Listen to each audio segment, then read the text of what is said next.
Hello everyone, কেমন আছেন সবাই? আশা করি সবাই খুব ভালো আছেন। তো চলে এসেছি আবার একটা নতুন ভিডিও নিয়ে। তো সকালে এখন উঠলাম, উঠে কাজকর্ম সেরে এই চা নিয়ে বসেছি। এখন ওষুধ খাবো, খেয়ে চাটা খাবো। তো ঝুম এখনও ঘুমাচ্ছে, ওঠেনি। কালকে কলেজ গেছিল, একটু ক্লান্ত হয়ে রয়েছে। তা এই চা ফা খেয়ে তারপরে যাবো কাজে আবার। এই যে ওষুধ, এইটুকুনি ওষুধ, এই যে আমার চা।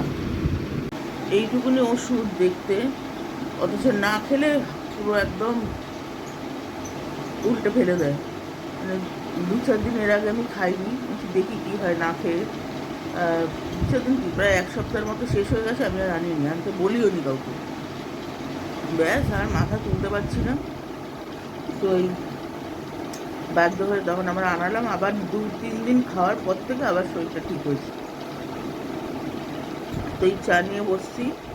সকালবেলা একটু মানে কড়া কড়া চা না হলে আমার ভালো লাগে না। তো চাটা খেয়ে আপনাদের সঙ্গে কথা বলছি।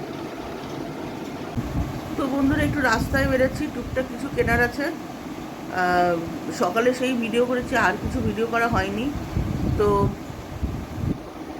আর কি রান্নাবান্না হয়েছে কিছুই দেখায়নি। কাজের চাপ এতটা ছিল যে ভুলেই গেছি আর। তো আজকে রান্না করেছিলাম উচ্ছে কুমড়ো ভাজা, মানে ওই বটির মতো।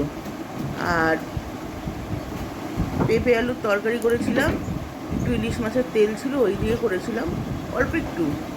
আর ছেলেমেয়ের মাংস করেছি, আর আমাদের ইলিশ মাছ বেগুনের ঝোল করেছি। এই রান্না করেছি।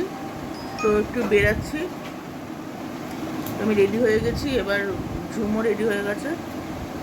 ঘুরে ঘাড়ে এসে আপনাদের সঙ্গে কথা বলছি।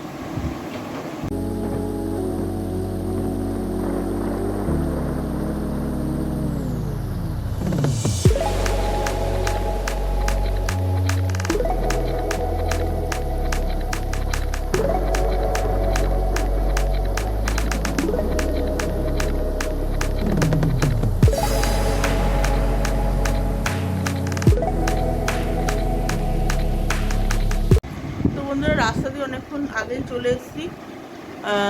এসে এই কাজকর্ম ছিল টুকটাক, ওগুলো করলাম, খাবার দাবার গরম করলাম, ভাত করলাম। এখন খেতে দেবো, 11টা বাজে। তারপরে খাওয়ার পরেও তো কাজ থাকেই।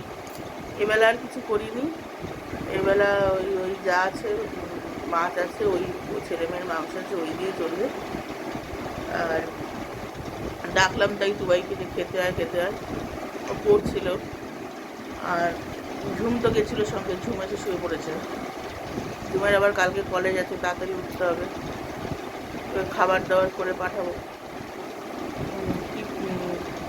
খাইয়ে পাঠাবো, দেরি হয়ে যায় নাহলে।